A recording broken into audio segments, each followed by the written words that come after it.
1 Tawarik pasal 11 ayat 1-47. Daud menjadi raja atas Israel. Lalu berkumpullah seluruh Israel kepada Daud di Hebron dan berkata, "Ketahuilah, kami ini darah dagingmu. Telah lama ketika Saul memerintah, engkaulah yang memimpin segala gerakan orang Israel. Dan Tuhan Allahmu telah berfirman kepadamu, engkaulah yang harus menggembalakan umatku Israel, dan engkaulah yang menjadi raja atas umatku Israel." Maka datanglah semua tua-tua Israel menghadap raja di Hebron. Lalu Daud mengadakan perjanjian dengan mereka di Hebron di hadapan Tuhan. Kemudian mereka mengurapi Daud menjadi raja atas Israel seperti yang difirmankan Tuhan dengan perantaraan Samuel. Daud merebut Yerusalem dan menetap di sana.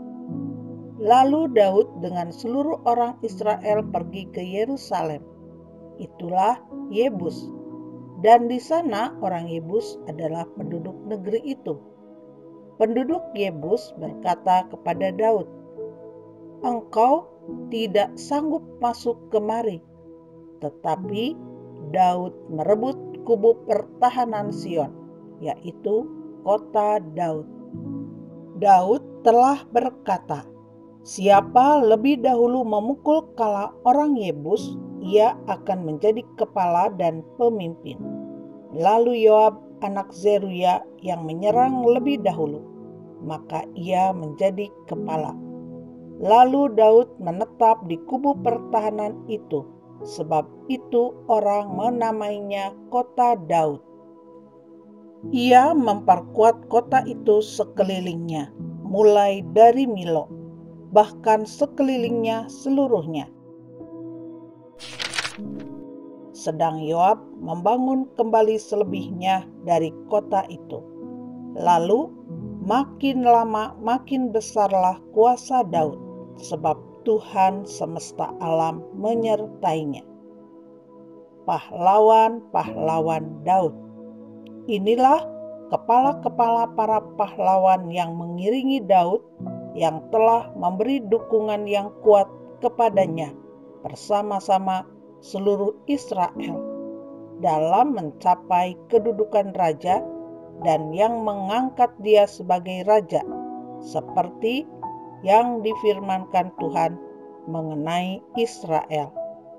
Inilah daftar para pahlawan yang mengiringi Daud. Yasobam bin Hakmoni, kepala Triwira. Ia mengayunkan tombaknya melawan 300 orang yang tertikam mati dalam satu pertempuran. Dan sesudah dia, Eleazar anak Dodo, orang Ahohi itu. Ia termasuk ketiga pahlawan itu.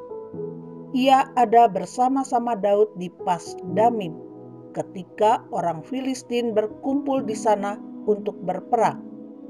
Ada sebidang tanah ladang penuh jelai di sana, ketika tentara melarikan diri dari hadapan orang Filistin.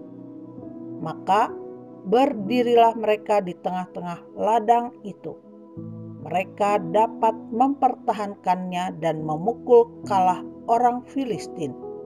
Demikianlah diberikan Tuhan kemenangan yang besar. Sekali datanglah 3 orang dari ke-30 kepala ke Gunung Batu mendapatkan Daud dekat Gua Adulam, sedang tentara orang Filistin berkemah di lembah Refaim. Pada waktu itu Daud ada di dalam kubu gunung, dan pasukan pendudukan orang Filistin pada waktu itu ada di Betlehem. Lalu timbullah keinginan pada Daud, dan ia berkata, Sekiranya ada orang yang memberi aku minum air dari perigi Betlehem yang ada dekat pintu gerbang. Lalu ketiga orang itu menerobos perkemahan orang Filistin. Mereka menimba air dari perigi Betlehem yang ada dekat pintu gerbang, mengangkatnya dan membawanya kepada Daud. Tetapi Daud tidak mau meminumnya, melainkan mempersembahkannya sebagai korban curahan kepada Tuhan. Katanya, "Jauhlah daripadaku, ya Allah, untuk berbuat demikian. Patutkah aku meminum darah taruhan nyawa orang-orang ini? Sebab dengan mempertaruhkan nyawanya mereka membawanya, dan tidak mau ia meminumnya." Itulah yang dilakukan ketiga pahlawan itu. Abisai adik Yoab, dialah kepala ke-30 orang itu, dan dialah yang mengayunkan tombaknya melawan 300 orang yang mati ditikamnya. Ia mendapat nama di antara ke-30 orang itu. Di antara ke-30 orang itu ia paling dihormati. Memang ia menjadi pemimpin mereka, tetapi ia tidak dapat menyamai triwira itu. Selanjutnya, Benaya bin Yoyada, anak seorang yang gagah perkasa yang besar jasanya yang berasal dari Kabseel. Ia menewaskan kedua pahlawan besar dari Moab. Juga pernah ia turun ke dalam lubang dan membunuh seekor singa pada suatu hari bersalju. Pula ia membunuh seorang Mesir, seorang yang tinggi perawakannya 5 hasta tingginya. Di tangan orang Mesir itu ada tombak seperti pesa tukang tenun, tetapi ia mendatanginya dengan tongkat, merampas tombak itu dari tangan orang Mesir itu, lalu membunuh orang itu dengan tombaknya sendiri. Itulah yang diperbuat Benaya bin Yoyada. Ia mendapat nama di antara ke-30 pahlawan itu. Sesungguhnya, di antara ke-30 orang itu ia paling dihormati, tetapi ia tidak dapat menyamai triwira, dan Daud mengangkat dia mengepalai pengawalnya. Pahlawan-pahlawan yang gagah perkasa ialah juga Asael, saudara Yoab.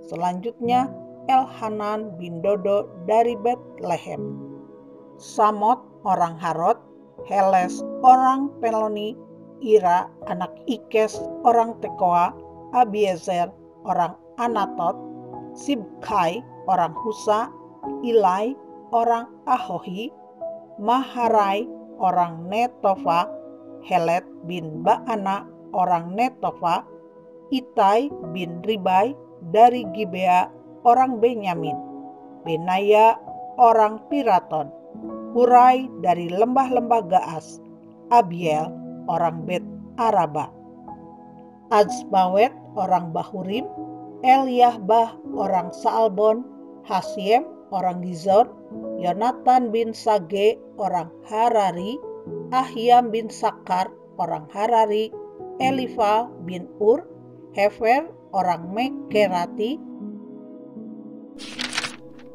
Ahia orang Peloni, Hezro orang Karmel, Naarai bin Esbai, Yoel saudara Natan, Bimhar bin Hagri, Zelek orang Amon, Naharai orang Beerot, pembawa senjata Yoab anak Zeruya, Ira orang Yetri, Gareb orang Yetri, Uria orang Het, Jabat bin Ahlai, Adina anak Siza orang Ruben, kepala orang-orang Ruben, dan beserta dia ada 30 orang.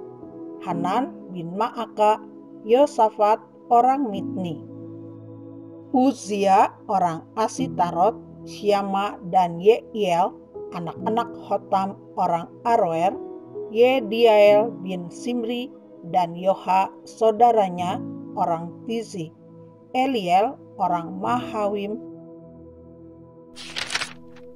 Yeribai dan Yosawia anak-anak Elnaam, Yitma orang Moab, Eliel, Obed dan Yaasiel orang Mezobaya.